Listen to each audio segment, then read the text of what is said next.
Hi guys, Wayne's Butler here. Well, here it is, Spider-Man 3.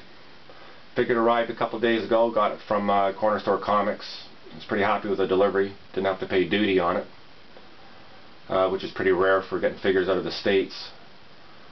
You know, guys, this is as good as it gets. You know, apparently there is a second batch. There is a second batch because this doesn't have the lump on the head or under the chin either.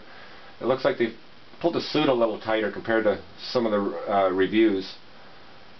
But I'm pretty happy with it, guys. I mean, this is probably the longest pre-order in existence. I've been waiting 40 years for this figure. I remember back in the 60s, which tells you how old I am. I used to come home at lunchtime and eat a big giant bowl of Alphagetti and watch this Spider-Man cartoon. And even back then, I wish somebody would do a figure. And as you know, there's been numerous 12-inch figures done in the last 40 years. You know, some better than others.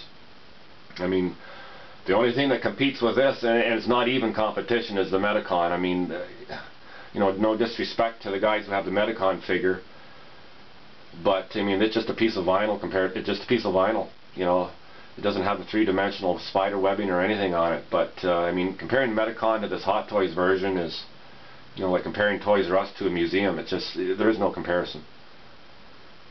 You know. And I'm kind of glad there is a second batch. Like I was saying to Keynes in his comment section, and, you know, buying these figures, guys, it's just like buying a car.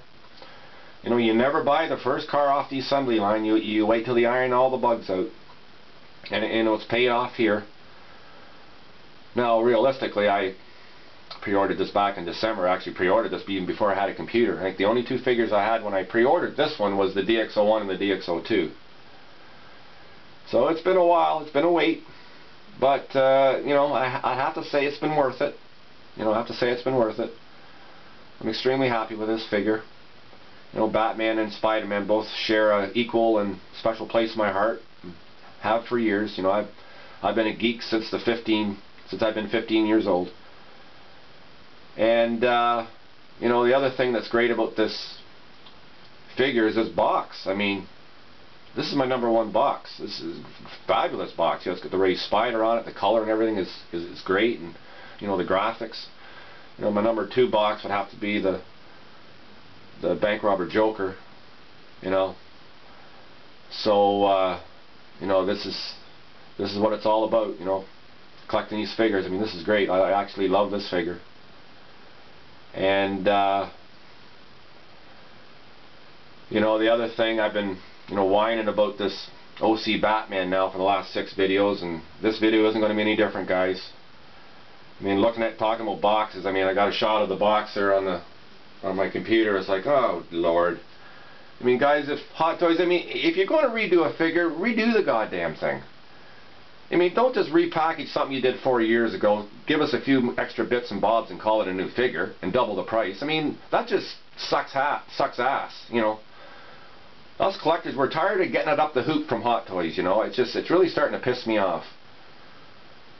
But anyways, guys, that's my rant. And but this is it. This is the end of the line for Spider-Man. I mean, they got the black one coming out, and I might get that. But I really like this, the red and the blue. You know, the traditional style to it. I like this a lot better than the Andrew Garfield version that's going to be coming up, but we'll see what that reboot turns out to be. But anyways, guys, I think that's pretty well it. Wayne's Butler signing off. Peace and love to all.